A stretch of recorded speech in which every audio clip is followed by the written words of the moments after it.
I put that note right over my little countdown. Oh, and we're live. Okay.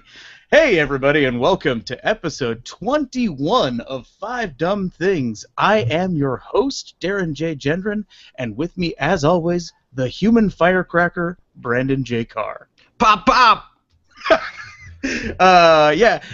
I still completely forgot to write dumb things about you. It's on my to-do list, and I promptly ignored pretty much my entire to-do list for 7 days straight there. It's like, Right on. it's Well, America!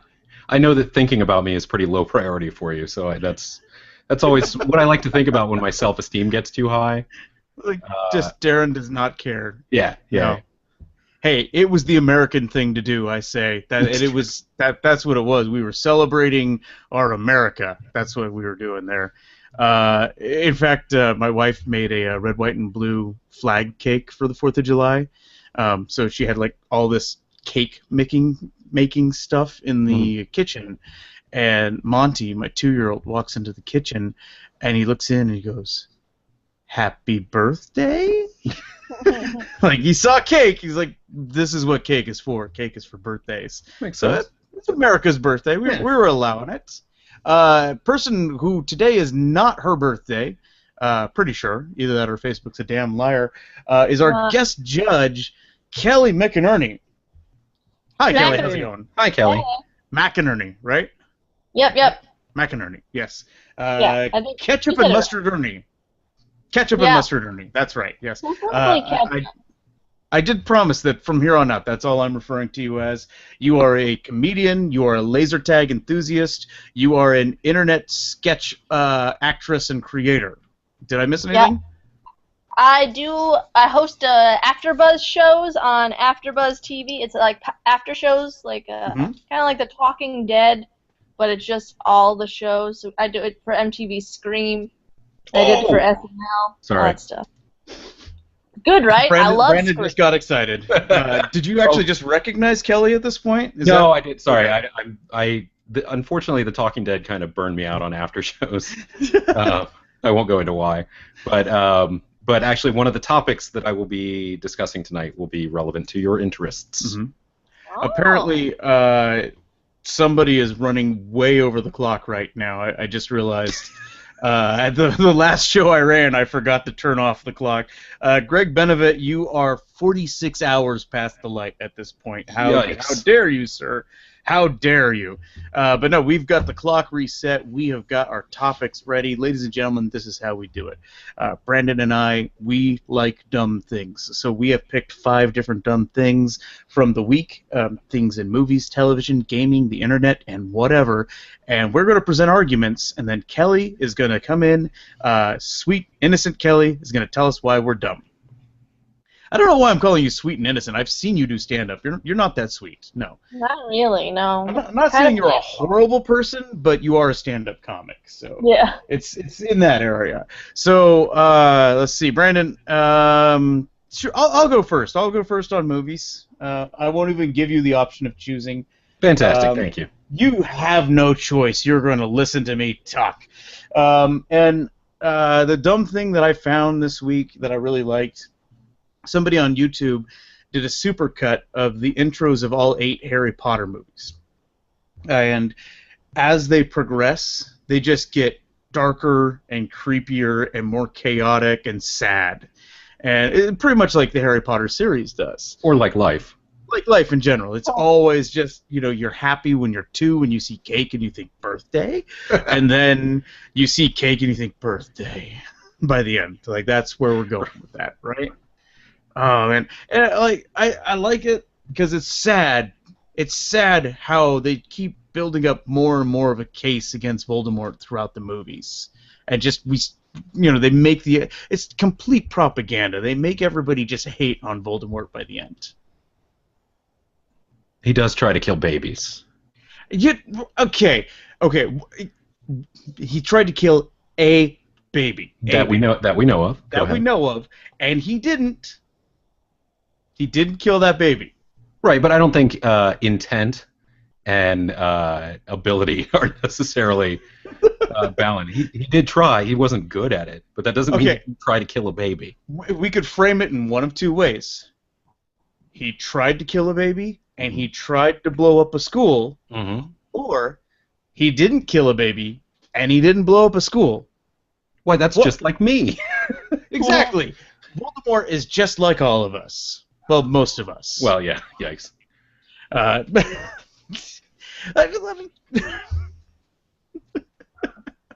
I might be working on something. I might be working on some personal issues there. I keep getting House Slytherin every time I do a personality test. Yeah. Like I did a personality test that was for all literary characters in general, and I actually got Voldemort as my personality.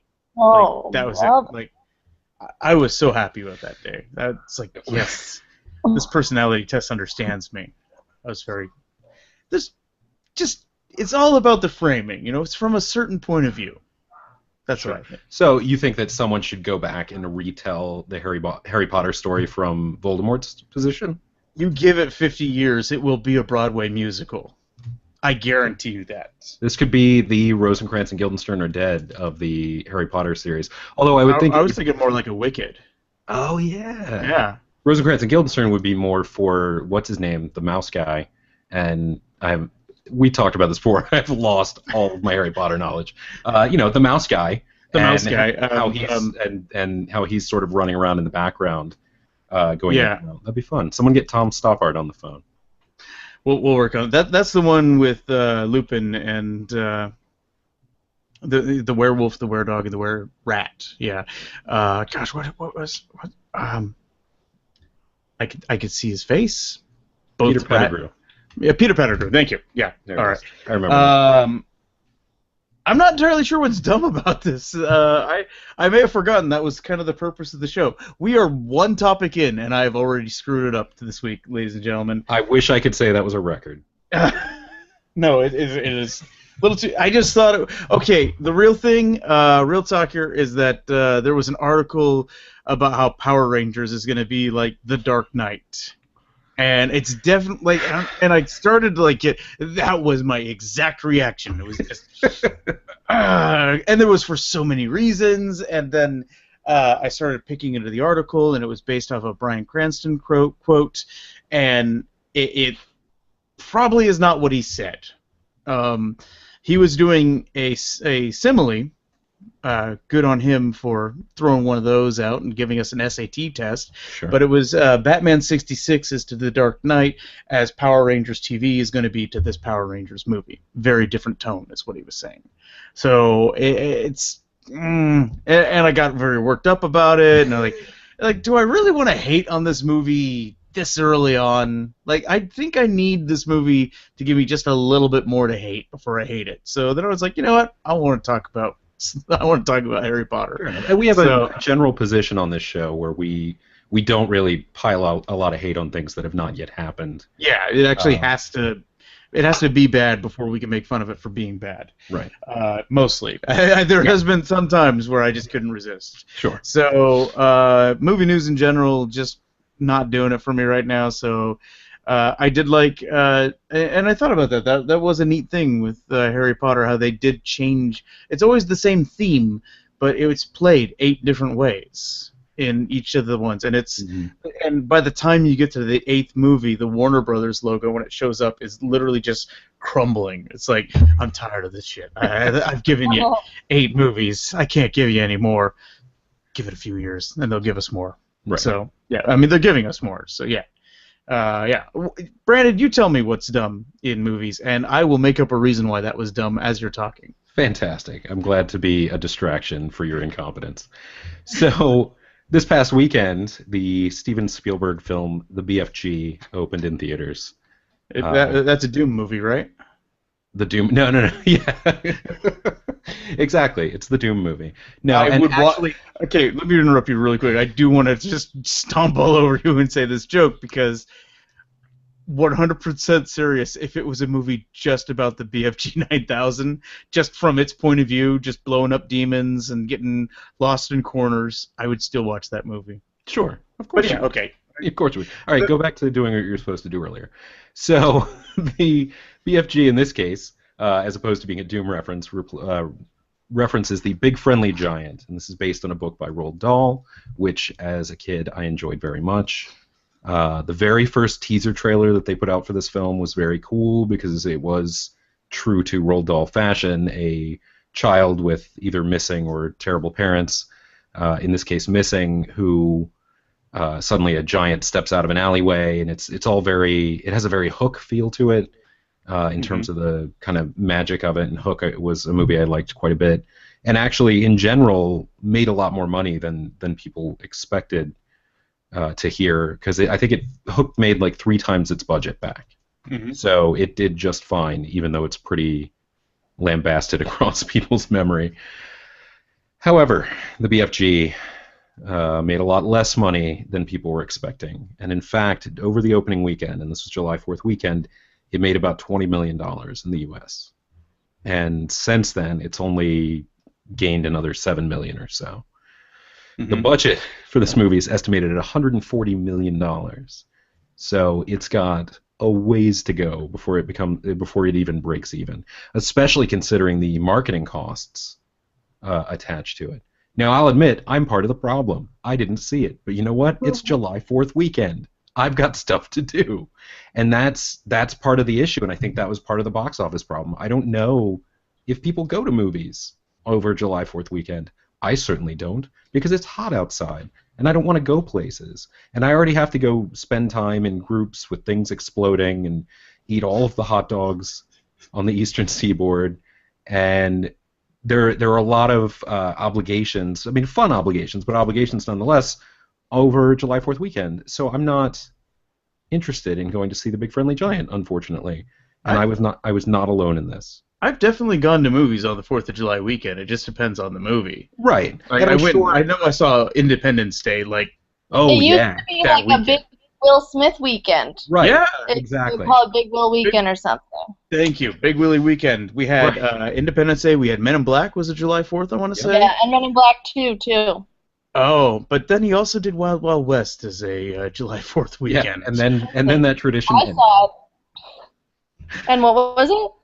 I said, and then that tradition ended after Wild Wild West. Yes, that one. But it's been a while. I mean, go ahead. With BFG, why is there not a trailer out there where every single time they say the word friendly, it's just bleeped out? I'm sure there is. I'm sure someone has done a cut of it. I at least want like a supercut of the movie done that way too. Right. Like it just feels necessary. Well, and I think that actually that's part of the problem too, is that the name, the BFG, I think there are some assumptions there that you know anything about the story itself or the book or anything. Because I don't think that younger folk today are as familiar with the BFG as I was when I was younger. And I don't even remember it. I completely never heard of this one. Okay. Before. It's such a good book, and it was one of... Yeah, it was my favorite one. Awesome. Am I supposed to, like, talk during this? You do whatever you want. Okay, cool. Yeah. That was my favorite Roald Dahl book, for sure. And it's good, and it was one of those stories that all of his stories that he wrote, he gave to his children as bedtime stories. And he always gauged it based on, after 20 minutes of telling them the story without finishing it, he would bring it to a close and then say, time for bed. And if there were stories when the kids were like, okay, Daddy, good night, then those didn't work. But then there were stories that had them begging to stay up later and hear more, and those were the ones that he knew would succeed. And so these 2 girls, his daughters, grew up in this little cottage outside of London, and the BFG lived under a field outside across an orchard from where their cottage was, and and there was a forest there, which is where the Fantastic Mr. Fox took place, and which is where James and the Giant Peach took place. So it was all very real to them, and I get that sense in his writing. There is an authenticity to location in those places, and so I think there were a lot of forces that came together that made this movie flop. And for a Spielberg movie, even though there are quite a few Spielberg movies that have done okay, or there are movies that people pretend to hate, like Hook, there really haven't been a lot of flops. Even 1941, which is viewed as one of his lowest performing films, still broke even and made well over budget. So this is one of his biggest flops so far in history, and I have a feeling he's going to make the money back. Not he. The studio's going to make the money back on home video. Home video. Oh my God, is this the 80s? It's a Disney movie, so it's going to come in like the big red plastic VHS. It wasn't Disney, was it? Yeah. No. Well, they had white ones too. But anyway, so I think that there were a lot of missteps, and it's dumb that this movie was the victim of all of these pieces, because from what I hear, it's great. Like, it's a great, fun, magical, whimsical adventure. And at a budget of $140 million, it is Steven Spielberg's second most expensive movie. Can you guess what the most expensive movie was? I would guess Saving Private Ryan. Nope. No? Jurassic Park? Nope. Are we going to say Hook? Nope. I'm just going to tell you. This is going on.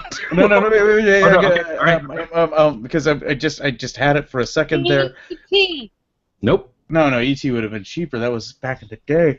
But it was Indy 4. Yes. Yes. Crystal Skull is his most expensive film, and I think a lot of that probably has to do with salaries.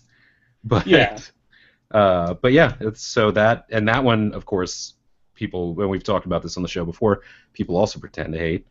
But but this one, I look forward to seeing it. I don't think I'll get a chance to see it in the theaters because it's not going to be around much longer. And Secret Life of Pets opens this weekend, which I think is going to wipe it out. That was a Disney film. What? Weird. Okay. Oh, BFG. Oh, yeah. I thought you were talking about the VHS cases. I'm sorry. I'm just so used to Spielberg doing DreamWorks. That's right. Yeah. This was a big deal. Yeah, and terribly advertised. Mm-hmm. Just like I can't disassociate BFG with Big Fucking Gun. Like, that's right. Always going to be there. And there were some ads where the headlines, the title had widows in it. They broke it. The billboards for this movie were awful. They just were terrible. Like, they weren't eye-catching, and right. They would break up sentences with the giant in the middle of it to try to say, hey, this giant is huge. But they weren't buying, like, in like Santa Monica and Los Angeles and Hollywood, there's some big billboard places. There's giant buildings they can cover. Yeah. They didn't do any of those. They didn't advertise on any of those. Right. So their advertising budget was just small, regular billboards.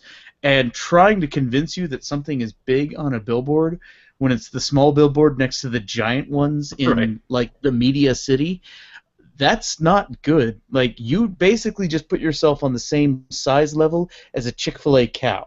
Yikes. That's where they were.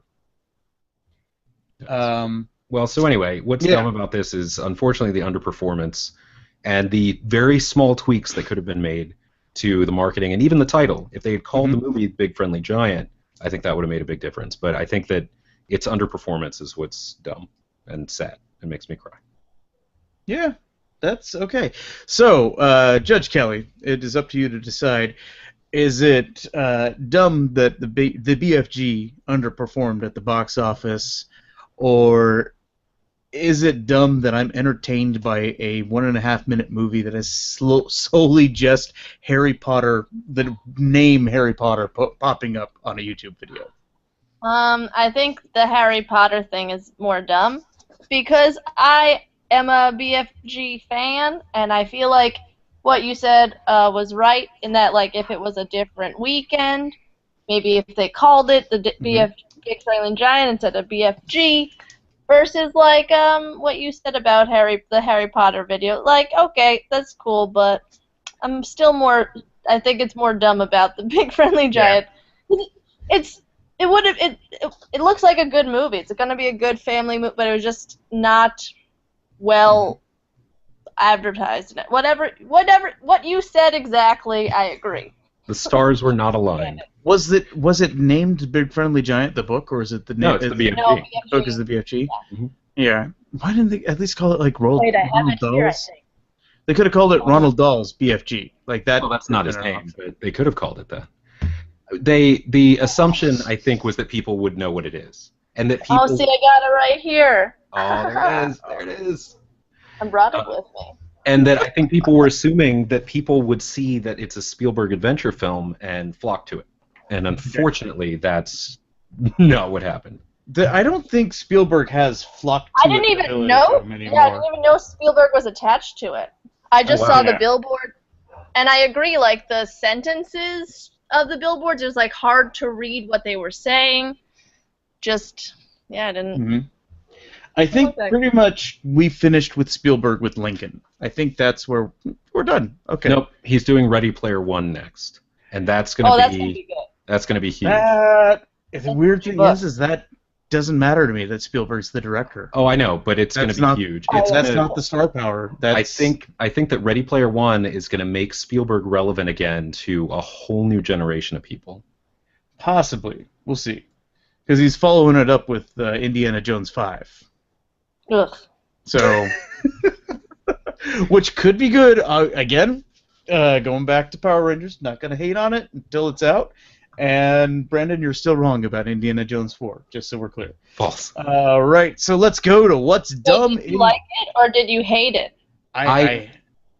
Yeah, Darren hated it along with everyone else. I always get backed into a corner in this conversation because everyone involved in the show is like, "Boo, you're stupid." And I'm like, "No, I didn't hate it." And they're like, "Wrong, you did hate it." And No, I didn't just hate it. dumb I think for not hating it. That's all. It's a fun, serial, admiring adventure flick.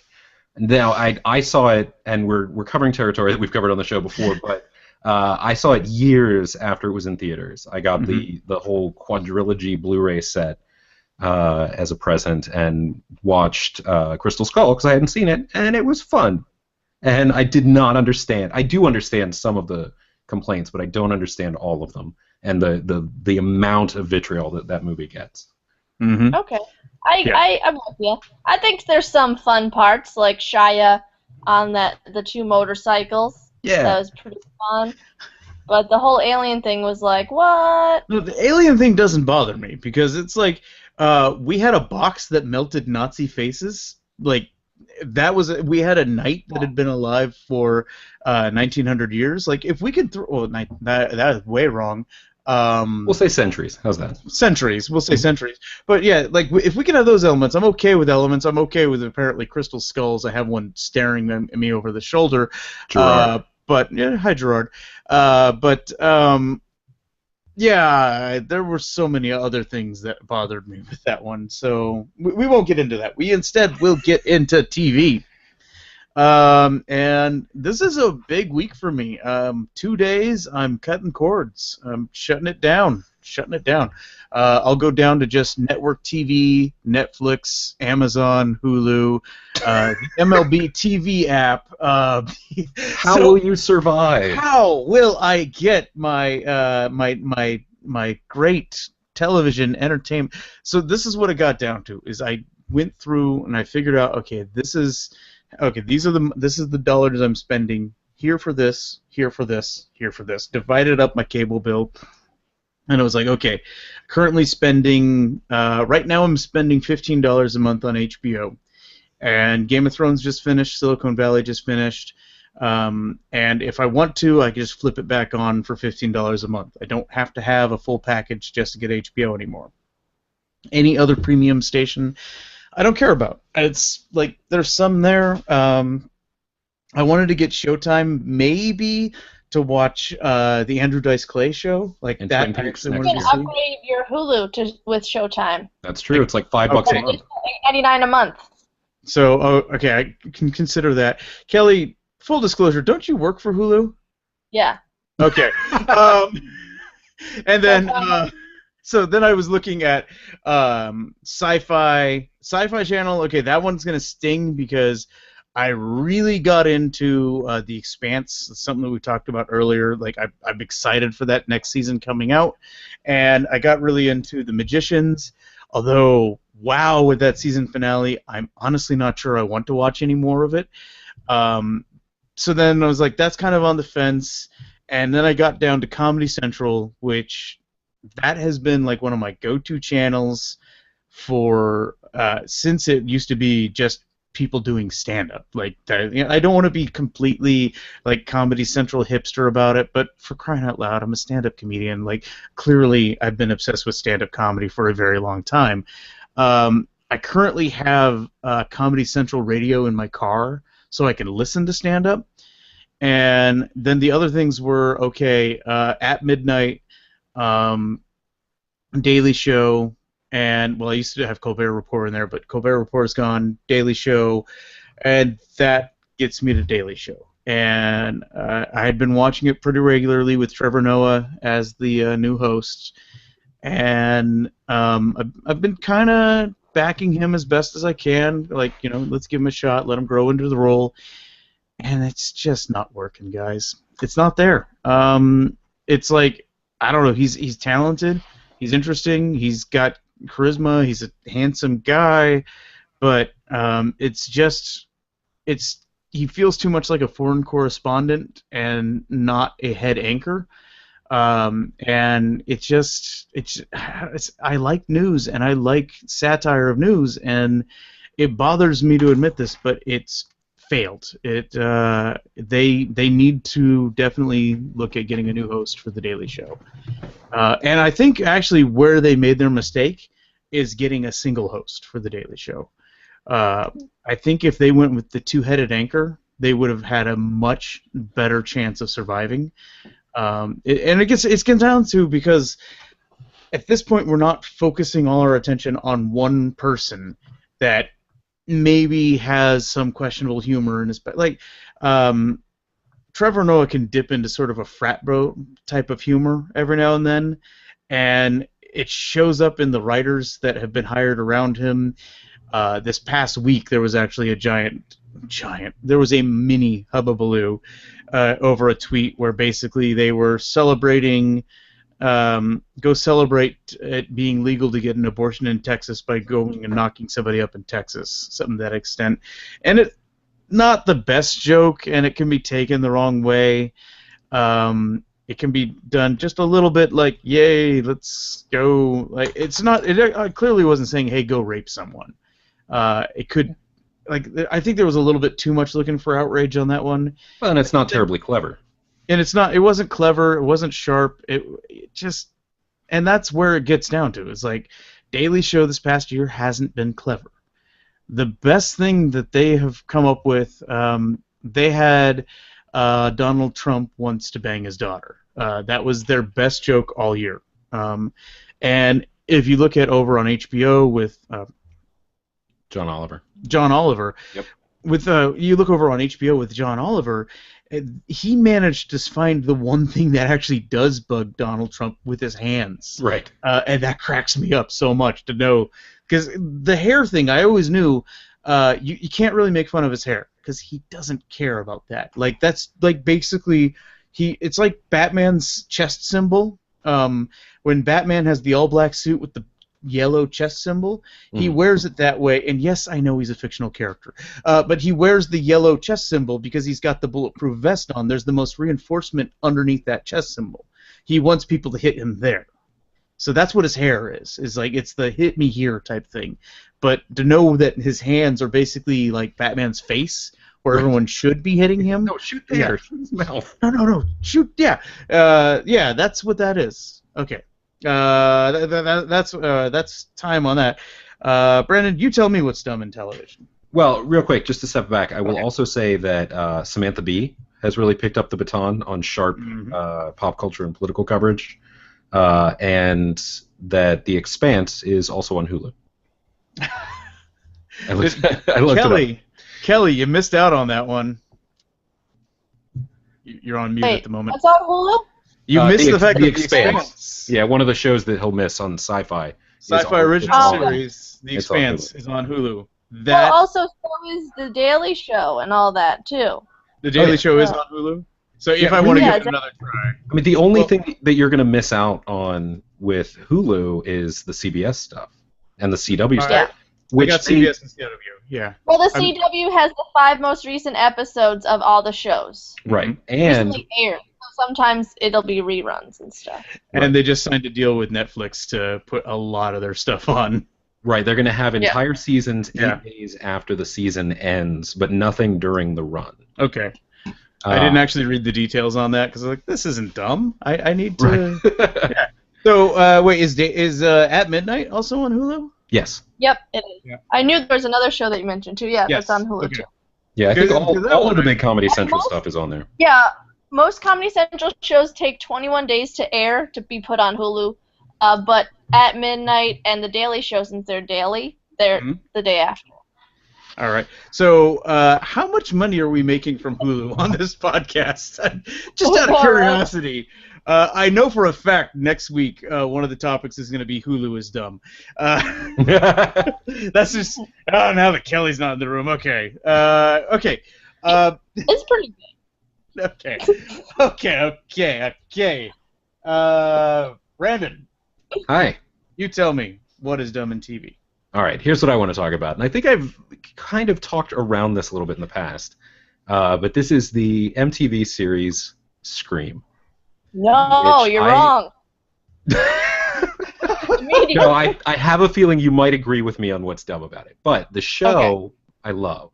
And I've been watching it since the first episode because... Yo, can I say, though, I guessed it was who the killer was in the season 1. So I'm pretty confident. So season 2. Sorry. No, that's fine. We can get into that. And wait, just really quickly, I haven't watched it, so I have to ask right away. Was it Timothy Oliphant? He's not on it. He's not in it. So, wouldn't it be great if he just shows up at the end like, I was the killer, it was always me? Timothy Oliphant was in Scream 2.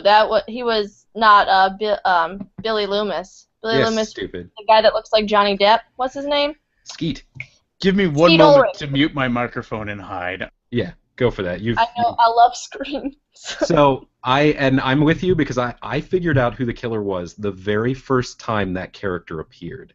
And really? The very first scene, I went, oh, it's so-and-so. Because how she acted with Audrey, right? I just rewatched the pilot. Oh, no, I didn't even think about that. It was because of the way that it was written. There was just something about it that made me scream, scream, there's the killer. And I have a theory about season 2. Maybe we can talk about that in a bit. I don't want to spoil anything for anyone.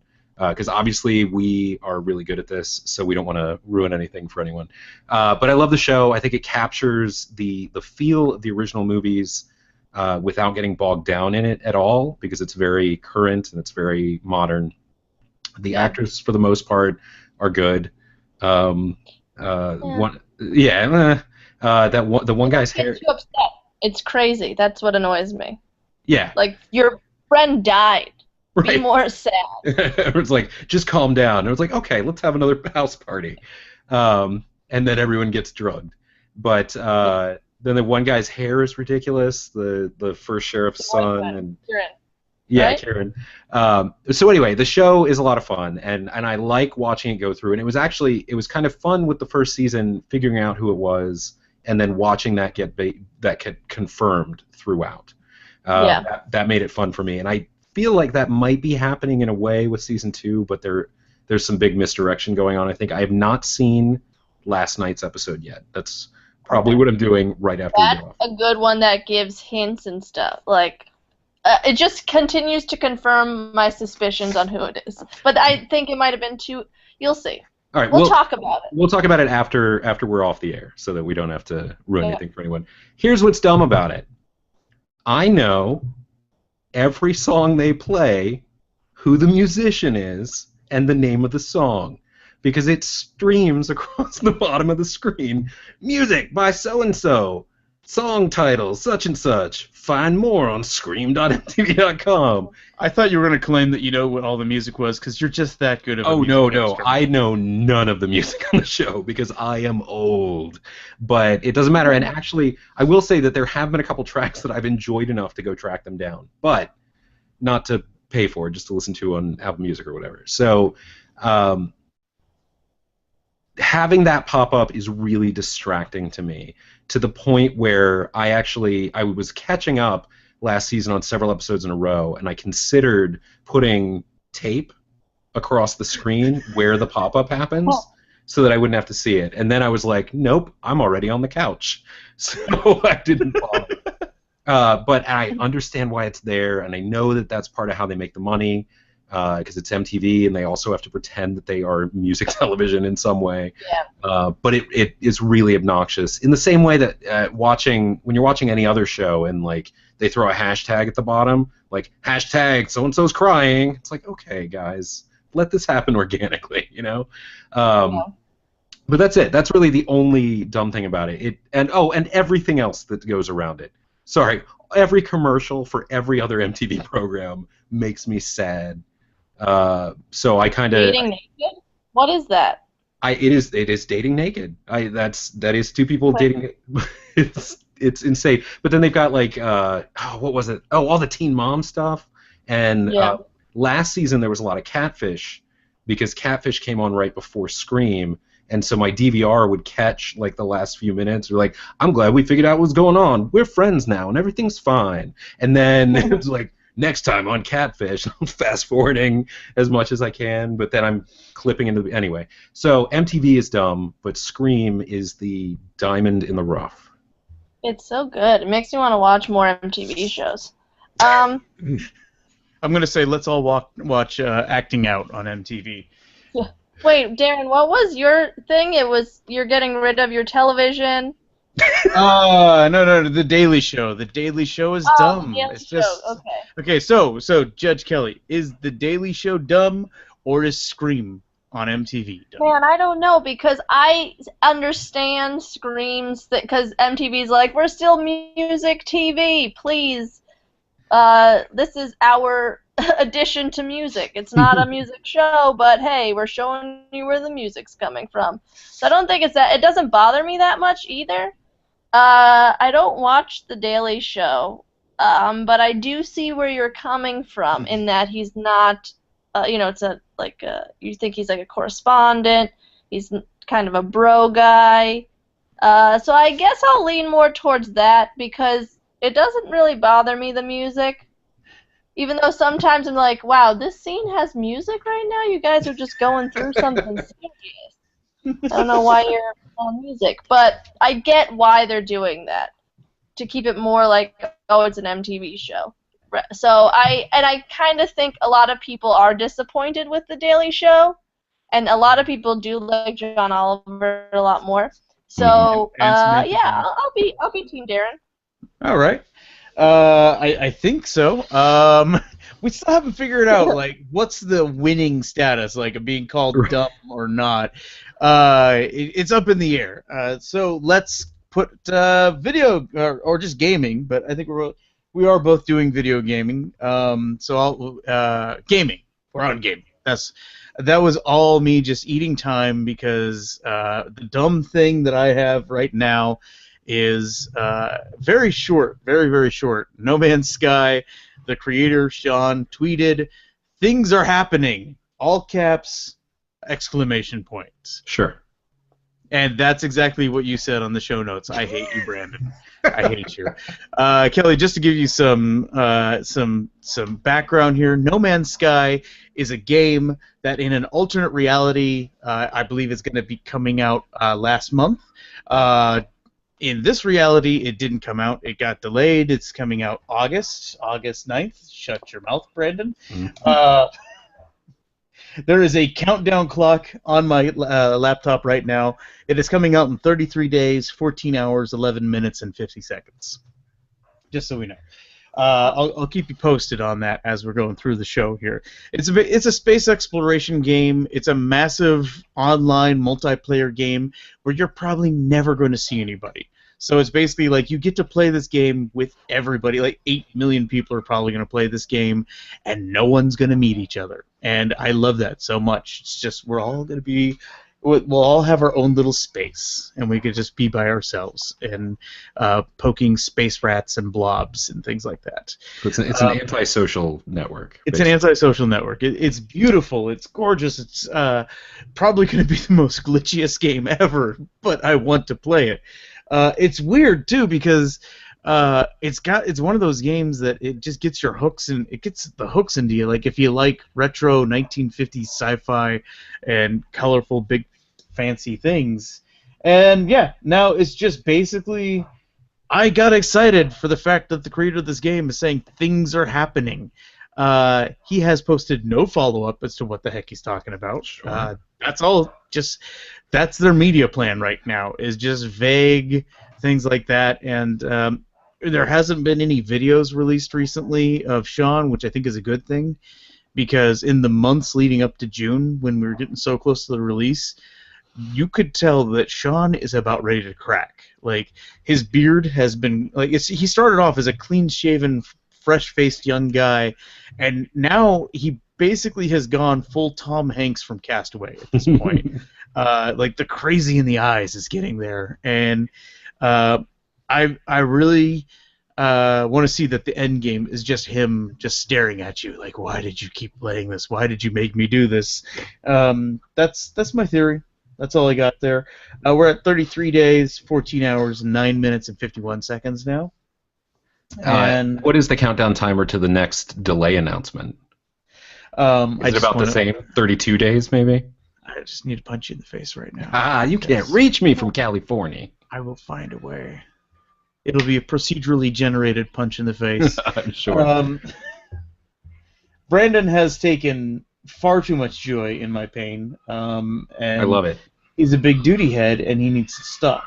I agree that I'm taking a lot of joy in it, and possibly that I'm a duty head, but I will not stop. Just like that game will never come out.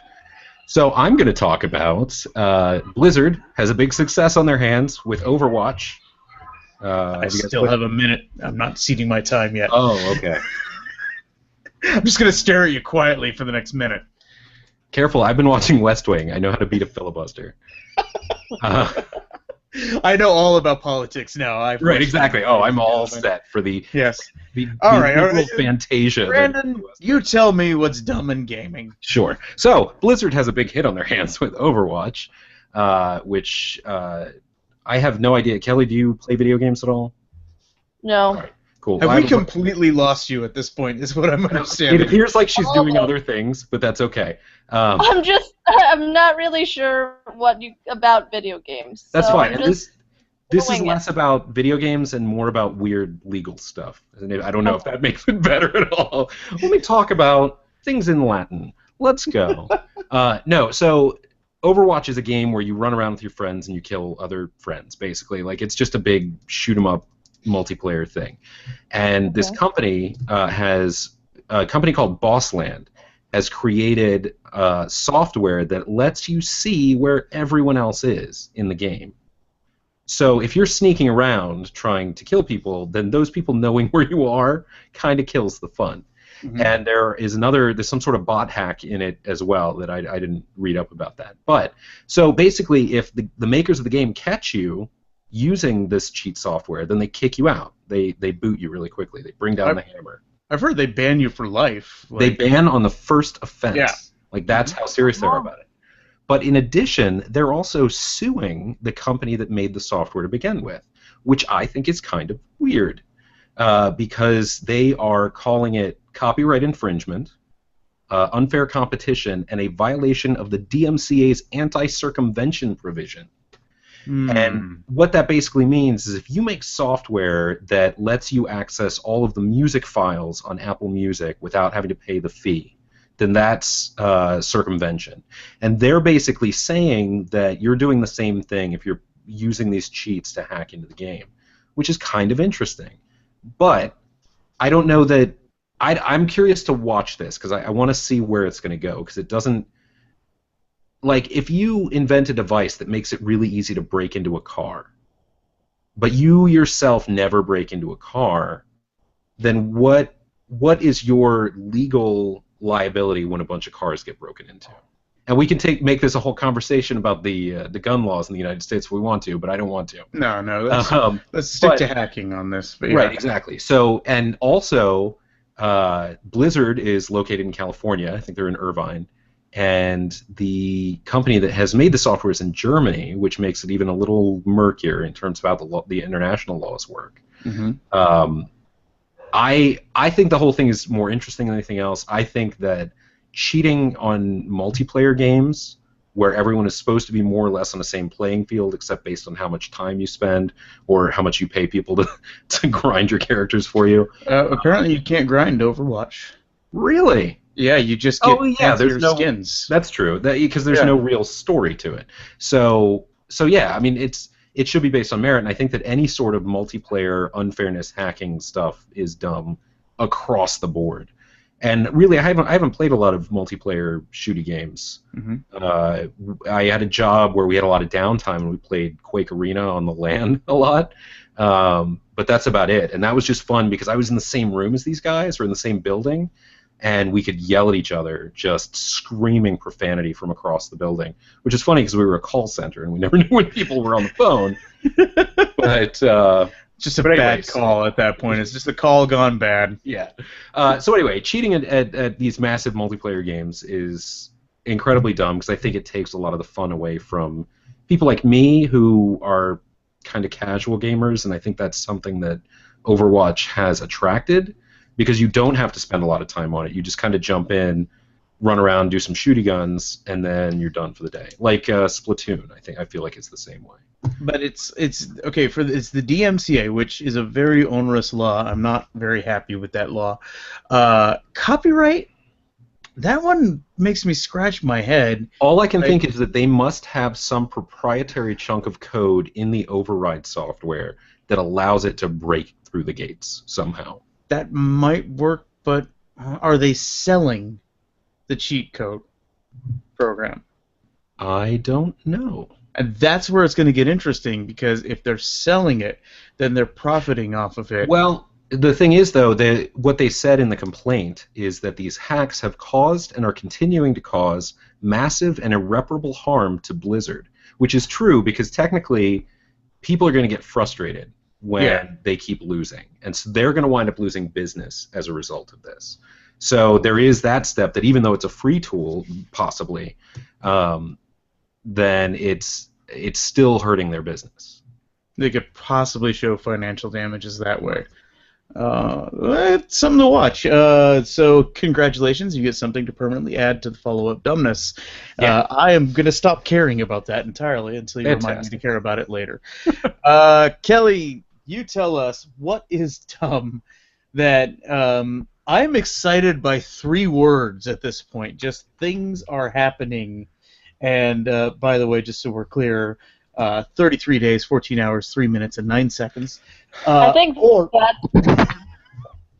Or is it dumb that Blizzard is suing a German company, Boss? No. That cheating is dumb. Cheating is wrong. Cheating is dumb. Okay. I mean, I don't know. I think that getting excited for 3 things is dumb because you have it on a timer and everything. Come on, there's bigger things out there, guys. There's like more important stuff. Nope. Yeah, like movies, man. Yeah. Also the internet. The internet is pretty dumb. Cheating's not good either, though. But like, I don't know. I think that's more dumb. But things are happening. You don't know what things, but things are definitely okay. That's the thing. There's even if this does get delayed, which it will, again, then people are going to come back and say, "But you said things are happening," and he'll say, "Yeah, lots of things happened," and then everyone will go, "Oh, you're so clever, we forgive you," but no one will. Punch in the face. Okay, Brandon, we're at the internet phase. I'm looking at the show notes. I kind of want you to go first on this one. Okay. I've in a lot of ways I've given up on award shows in general lately. You know, we had the issue with the Oscars, and of course I watched the Tonys to watch Hamilton and cry. Well, happy tears, yeah, absolutely. Did I cry during the Tonys? Yes, I did. But recently at the BET Awards, which I did not watch, it's not a thing that I've watched in the past because there are a lot of award shows that I don't watch on networks across the board. Did not even realize they existed, but okay. There you go. Jesse Williams, who is best known for his role as Jackson Avery on Grey's Anatomy, which I knew without having to look up. Did not even realize that show was still on. Yeah, it's on season 46 now, I think. He got up and he won an award and used his acceptance speech time to talk about a lot of the issues that are going on right now with regards to the Black Lives Matter movement and young black men and women being killed unarmed by people in authority. it was a very intense speech, and he did not hold back, and it was very powerful, and a lot of people in the industry got behind him on it. A lot of people did not get behind him on it, and there was a group of Grey's Anatomy fans who filed a petition, I think through change.org, because that's where all that stuff goes, demanding that he be fired from Grey's Anatomy. Which, now, let's be clear, though. Change.org is the one that's put together by the Obama White House, so basically if it hits a certain mark of signatures, they have to address it. The Obama administration has to address it. Right, which I think at that point will just be a video of the president laughing. Like, I think that'll be the only response to it. Like, address this, jive turkeys. Right. I want him to, especially the jive turkeys part, and right. I don't want to say that's racist because I've heard mostly white people use the phrase jive turkeys. That doesn't make it not racist, but okay. Wait, so like they want to get rid of him from Grey's Anatomy because of his speech? Yes. Yes. And they want, so far, as of this article that I'm looking at, it's gotten 6,500 signatures. Now, here's the thing. So this petition, rather, is going to ABC, which is the network that airs Grey's Anatomy. However, Grey's Anatomy is one of the shows that was created and initially show-run by Shonda Rhimes, who is a very powerful, very socially conscious black woman who has already integrated Black Lives Matter's issues into her shows, specifically into Scandal. She tweeted, in response to this, people, Boo don't need a petition, hashtag Shondaland rules. And that is all she has said on the issue, and it's beautiful. She has been outspoken in support of Jesse Williams because he's been talking about these issues a lot lately. And the BET Awards platform was just a bigger microphone than the ones that he's had recently, and it's great. But this petition and this idea that almost 7,000 people think he should be fired from his TV show because he doesn't believe that cops should just be killing black people indiscriminately, or discriminately, as it were, is ridiculous. That to me is dumb. Also, I love Shonda Rhimes. Yeah. Okay. I really want to see them. I don't want to see that many. I don't want to see them hit the benchmark because it helps me believe that maybe this country is turning the corner and getting better, and realizing that this is a real problem we have. Like Baltimore just came out recently with new guidelines for their police, and there are people complaining about them, and it aggravates me to no end. The guidelines were basically like, try not to kill people. Yeah. Try to de-escalate. If you see another officer escalating the situation and being aggressive and violent, you have to report that officer. Yeah. And people are like, that's not good. Like, why? That's...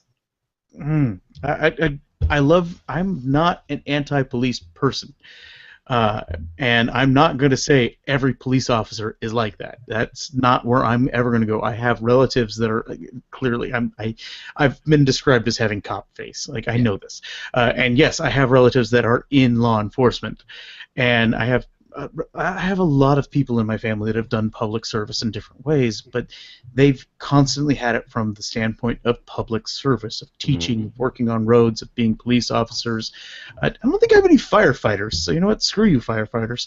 But ultimately, we need to go back to the citizen on patrol cop, not the paramilitary war on drugs, us versus them cop. And if we could just get back to that, I'd really like that. And you are, of course, referring to Police Academy 4, Citizens on Patrol. That, exactly. Right. Yes. Yeah, it's, the situations keep happening, and I think that Jon Stewart, of course, summarized it best when he said that it is possible and necessary to be supportive of our law enforcement while at the same time holding them to a higher standard. Yes. I 100% agree with that. Now I get to talk about what's dumb on the internet. you sure you wanted me to go first? There was no win situation for me on this one, so I'm like, you know what? Let's just get the big boy topic out of the way, and then I could talk to you guys about pound for pound. That would be. Oh no, wait, no, not pound for pound. I'm sorry, pounded by the pound. Pounded by the pound, ladies and gentlemen. Just so you know, is the first of what I'm sure will be many erotic novels about Brexit. Yeah, this is there's an author out there called Tingle. Pretty sure not that person's real name, but they've done a lot of parody erotica in the past. That they do a lot of the dinosaur erotica, and which is a real subgenre of literature which explores hypothetical sexual encounters between animals of the Triassic, Jurassic, and Cretaceous periods and human beings. Do you have any of those titles handy from those novels? Oh, shoot. You had to throw me under the bus that way. Sorry. No, I thought maybe you had them in front of you because I don't remember any, but they're hilarious. I don't have any in front of me, but off the top of my head, and this is 100% serious off the top of my head, Tingle definitely wrote Taken by a T-Rex. Yes. That was one of the classier ones. But I did want to read another excerpt here real quick, so I wanted to make sure it's clear. This is the subplot of Pounded by the Pound. Or actually the plot, if you want to be accurate. Or is the plot just like the gay sex? Is that yeah? When Alex learns that Britain has decided to leave the European Union, he's shocked by just this. I'm gonna guess this is not exactly quality writing because this is what the sentence actually says. He's shocked by how normal everything seems. My brain can't read it. It's that bad of a typo. I thought maybe you were getting too excited. I am that excited too, but he's shocked by just how normal everything seems. But the calm doesn't last as Alex is suddenly accosted by a giant living coin from the not-so-distant future.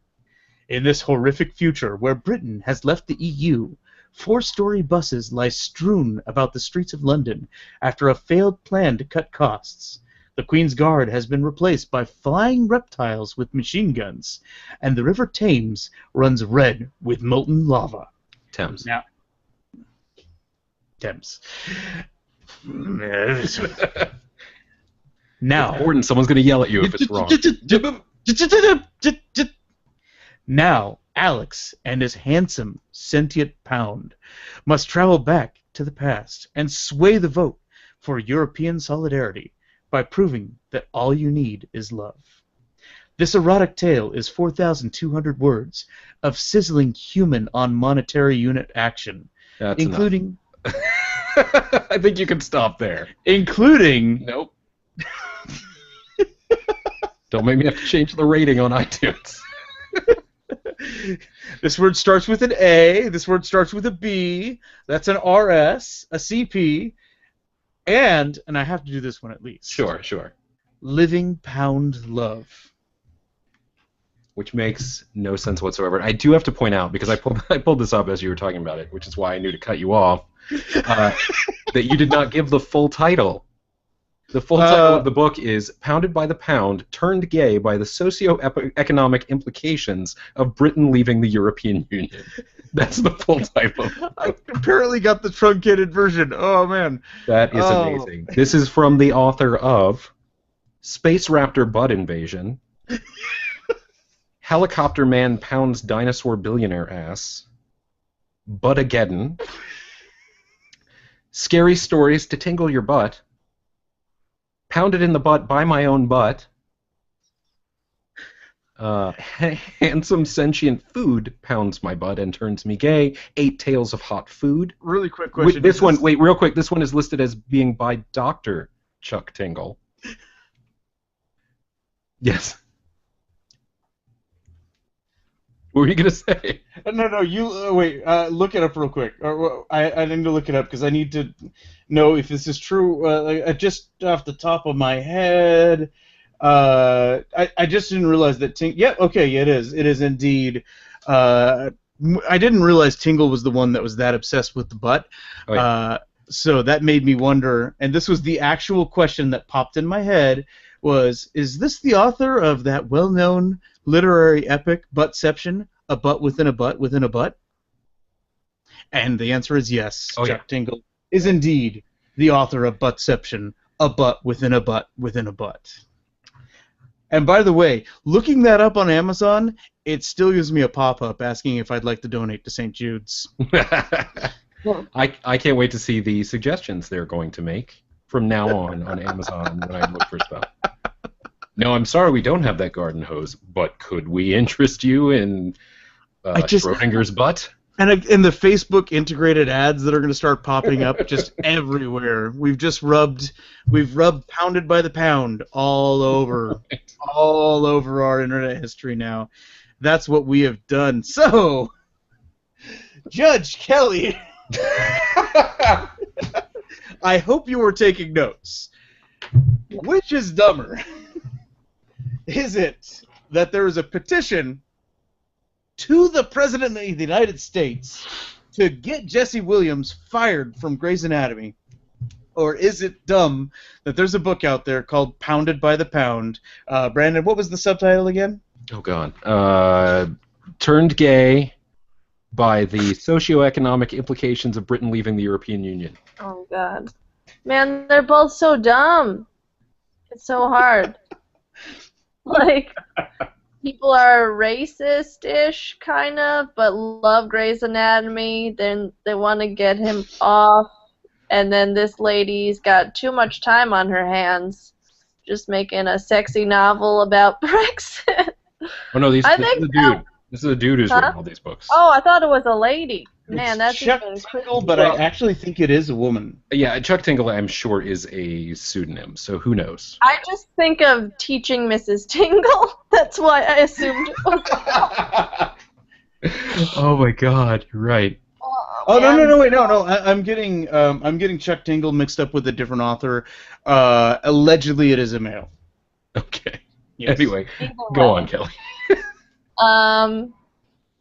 I don't know. They're both so dumb. I guess I don't know.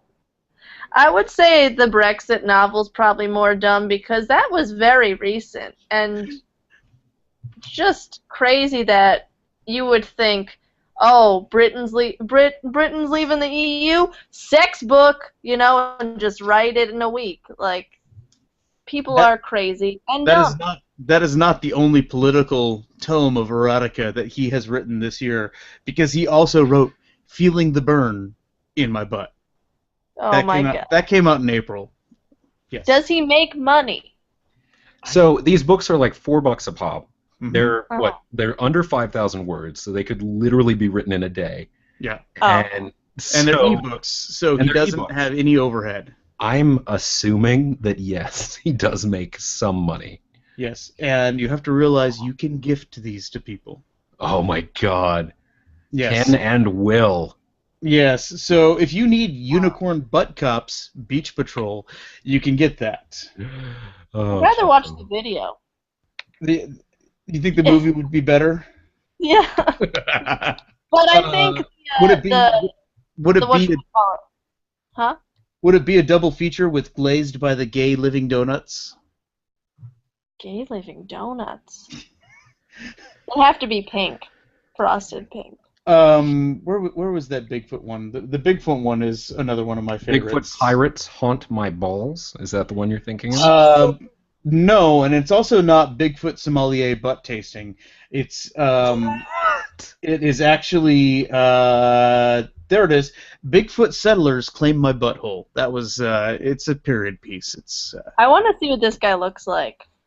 I don't know if he will ever show his face in public. And I mean, it's clearly tongue in cheek, if you'll pardon the pun, because some of them, one of them is slammed in the butt by the living leftover chocolate chip cookies from my kitchen cabinet. Yes. Jeez. Okay, I think the music, though, is also pretty, very dumb. Especially because it's Shonda Rhimes, and they had the one guy was the black guy, wasn't he? He called somebody a gay slur, so he was booted. So they're definitely not gonna do that. Right, and their the people who are signing the petition are saying that they are Grey's Anatomy fans, and I don't understand how you can enjoy a show like Grey's Anatomy while also being like, this guy should get fired for bringing up Black Lives Matter. Okay. Yeah. Is there a lot of gore in Grey's Anatomy? There is like surgical gore. Yeah. And maybe that's it. They're just like, nah, we're just here for the blood. yeah, I just like seeing the pig guts that they use for people. Get us a good splatter shot there. Okay, we got way butt distracted there, guys, because we've only done 4 dumb things at this point. So this is our grab bag. This is the dumb in everything, and sometimes we double up on internet. Sometimes we throw music in here. For me, I'm actually going to go with my front yard on Monday, the 4th of July. We talked about this briefly last week. This is my shameless plug. The Darren's Potluck Comedy and Fireworks Extravaganza. Basically what happened was I was having a barbecue potluck thing at my house. I started looking at the guest list and realizing I was inviting a bunch of comics, and then I kind of like looked at my front yard. My front yard is not even exaggerating, less than 300 feet away from where they shoot off a 25-minute long fireworks show. It's amazing. There's nothing blocking our view at all of fireworks. In fact, we generally have like people from like houses and blocks behind us will come out and they will mill around my front yard anyhow. So we were like, okay, there's going to actually be a crowd in this neighborhood. Let's put on a comedy show literally on my front porch.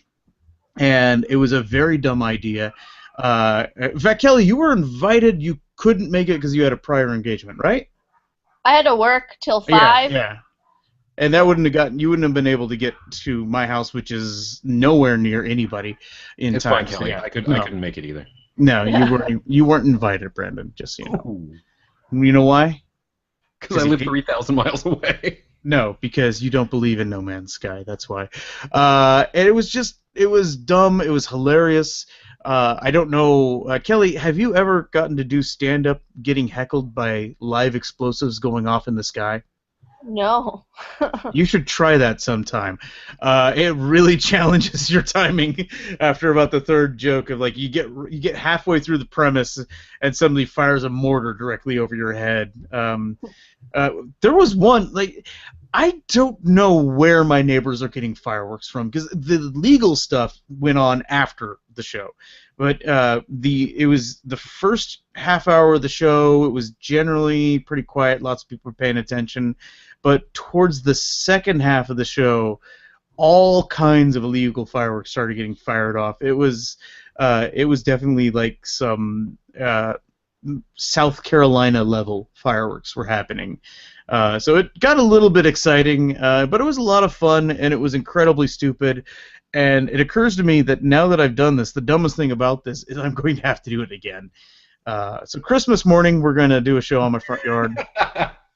No, we'll do it again on the 4th of July next year. But that's my dumbest thing. Maybe I can make it to next year's if you decide to invite me. Assuming No Man's Sky has come out at that point, which I do not think we can assume, then I'll have let it go at that point. Well, just so you know, 33 days, 13 hours, 42 minutes, and 4 seconds. True. Okay. Brandon, you tell me what's dumb. All right, well, I'm going to talk about something that's not a gigantic pat on my own back. Kelly, do you read comics at all? Are you a comic person? Not really. Okay, that's fine. And it doesn't require, my topic doesn't require that. I'm just curious because it does kind of.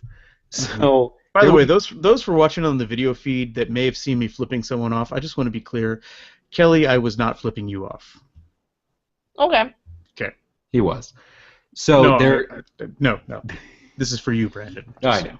So there used to be a big tradition in comics where superheroes would appear in either comics that were also advertisements, like the one-page Hostess fruit pie ads, or like in school we used to get like a Spider-Man doesn't do drugs, neither should you, like 16-page comic or whatever.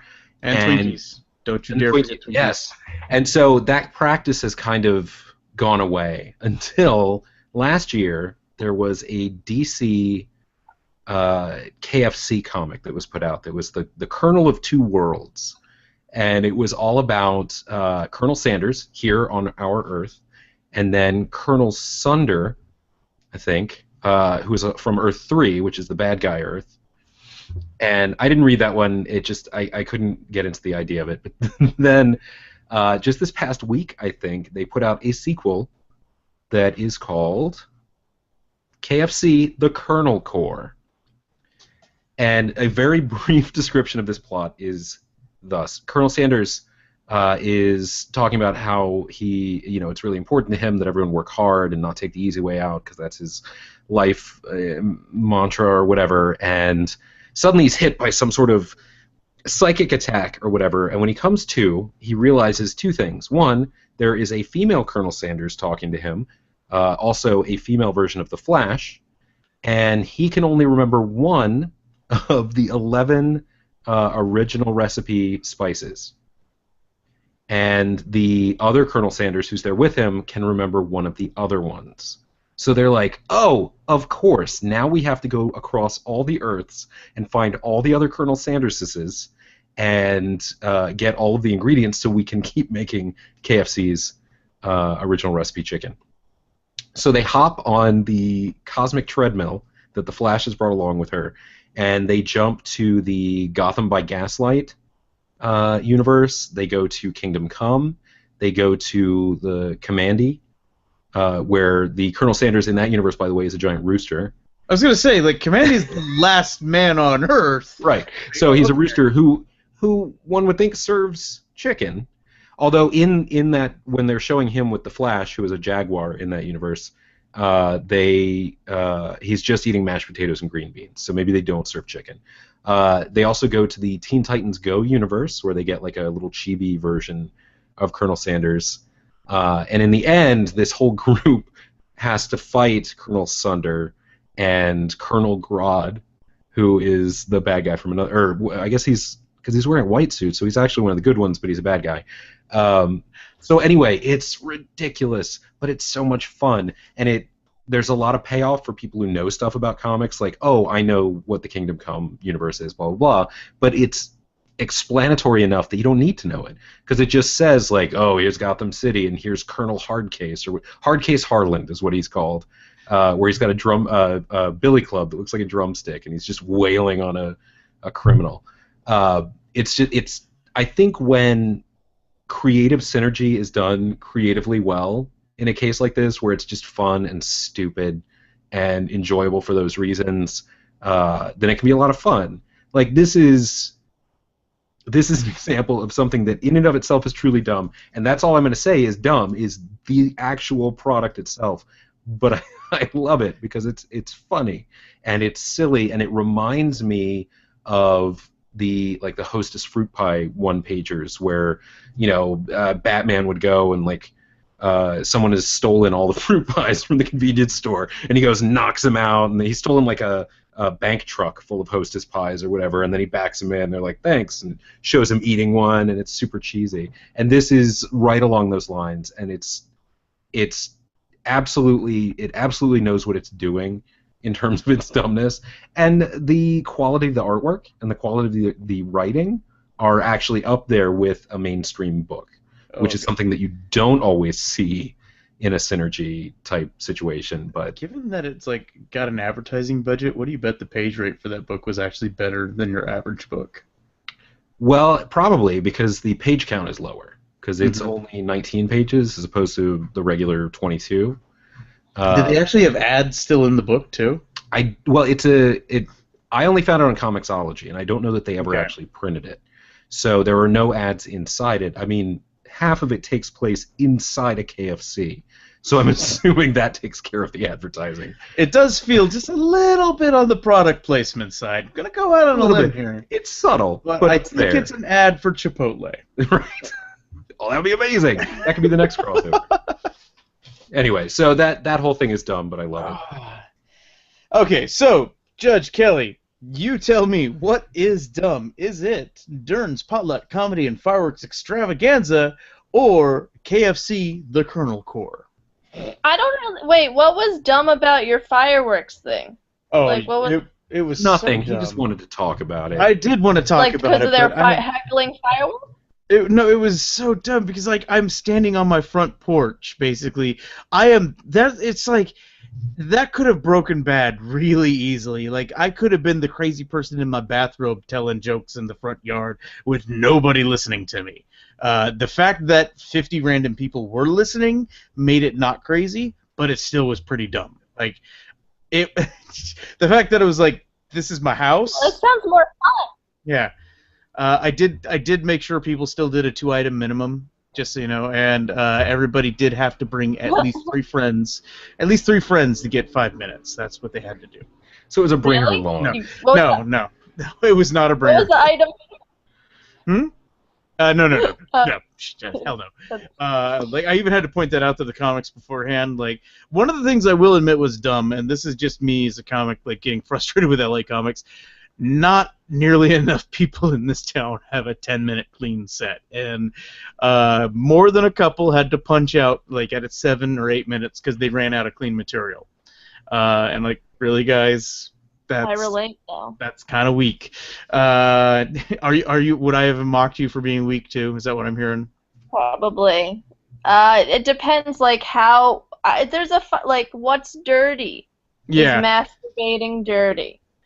Possibly Because that's not. at least 3 minutes. Possibly not, unless you were doing it to buttception, a butt inside of a butt inside of a butt. Then, kind of is. So, is it the fact that there was a pop-up show on my front yard, or the Colonel Corps? I think it's the Colonel comic because your potluck thing sounds more fun than dumb. You know, it sounds like I was so and people close. have all those like indie comedy shows all the time at their houses. This is more like I feel like KFC is getting a little bit desperate or something that they want to have comics. I don't know. I was so close. Here's why it didn't work, because I loved the comic, but I'm not going to KFC. Yeah. Like it makes me want fried chicken. Sure, just. There's a KFC within 3 blocks of my house. I'm still probably not going to go to it. Right. Yeah. I was so close. I almost swept the tables. I almost went 5-0, Brandon.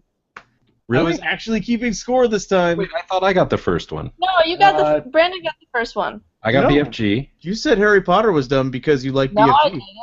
Oh wait. No, I said it was dumb about. Oh man. Yeah, I did. We could check the tape, but you said it was because you like BFG that you were voting Harry Potter. You didn't want to call BFG dumb. Oh. Ah. All right, it was almost a sweep. I get it. Almost a sweep. Okay, So- I was playing the game wrong at first. All right. It's fine. So to recap, ladies and gentlemen, this is what we know. We know that Harry Potter is dumb. The Daily Show is dumb. No Man's Sky is dumb. Mhm. Pounded by the Pound is dumb. And KFC, the Colonel Corps, is dumb. That's what we found out. We almost made you say that BFG is dumb, and like she got it like right away. Like, does she know the secret joke? Oh my gosh! Did somebody tell? I mean, to be fair though, it was a toss-up between the Brexit thing and the. Oh no, it was close. It was They're definitely both close. very dumb. Yes. We have no follow-up dumbness this week. Is that right? That is correct.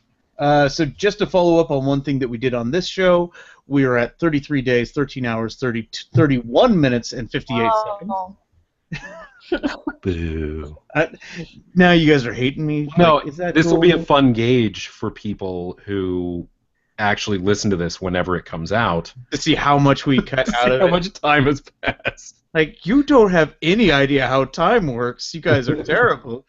And, okay, so let's go shameless plugs. I will go first. I will be performing at the Ventura Comedy Festival next Wednesday, July 13th. This is the comedy competition portion of it. I think I'm in some other things for the festival, like some showcases and stuff. But this is the one where I have to. I think I have to wrestle, or possibly tell jokes and get judged by people, one or the other. But that'll be Wednesday. That would be funnier. What's that? You wrestling would be funnier than you telling jokes. Get it? Get it? I really want to mute your microphone right now, but instead I'm going to ask you, Kelly, is there anything upcoming that you'd like to plug? let me check my planner. Wait, hold on a second. We can edit this down so that just find something and then plug it so that we won't make it sound like we how forgot many to tell weeks you. from now? What's that? Like let's say like 2 weeks from now. Okay, because next week I'm on a few shows. I'm just gonna tell you a bunch, even though you said no. Give me like 3. Yeah. Okay, this Sunday I'm gonna be at Pointless Comedy at the Clubhouse. The 28th I'm gonna be. I'm just going all over. The 28th I'm gonna be on the Comedy on the Terrace show, I think in Venice, and then on the 24th of July I'm gonna be at Chatterbox in West Covina. It's a really good show, even though it's far away. That's my favorite one. The 24th, and also which actually happens. Wait, hold on. The 24th, which happens before the 28th, right? I know. Okay. I read Chatterbox after I read the other Okay. one. I also host the AfterBuzz after show of Scream, and I'm going to be hosting it for Vice Principals too. Oh yeah, awesome. On HBO. Good show. Yeah. Good show. I'll admit that was one of the ones that I was like, do I really want to cancel HBO right now? Like, that is so there. Good. Between that and Westworld is the one that was like, oh, some Crichton. I love me some Crichton. Brandon, is there anything that you would like to shamelessly plug? I will be at the Chatterbox and the place in West Covina. That's the same place. That's the same exact place, yeah. Busted! I do nothing, I make nothing, and that is all. Okay. 33 days, 13 hours, 28 minutes, and 53 seconds. Ladies and gentlemen, next week our guest is going to be the one, the only, although there's actually very many of them because he has a very common name, but he's a stand-up comedian. Jeff May will be our guest judge next week. Let's see what else we got here. We'll probably know more about comics and stuff. I'm sorry, I feel like it will line up a little too awkwardly well with us when we do geek stuff. Like, I feel like we should lean heavily away from our normal geek fare just to confuse Jeff.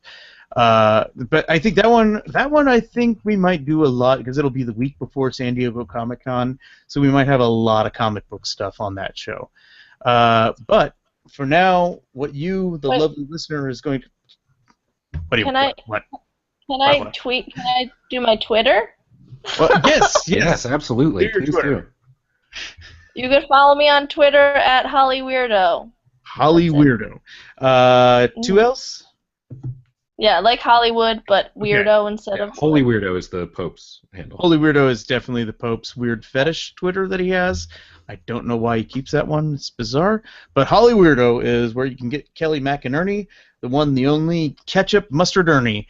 Okay, ladies and gentlemen, this is what you got to do for us right now. You've got to like and comment and subscribe to us on iTunes and Stitcher. Check us out. We're also on YouTube. We have a Facebook fan page at facebook.com/5dumb-things. And for Brandon J. Carr and guest judge Kelly McInerney, I've been Darren J. Gendron, and we've been really, really dumb. Bye.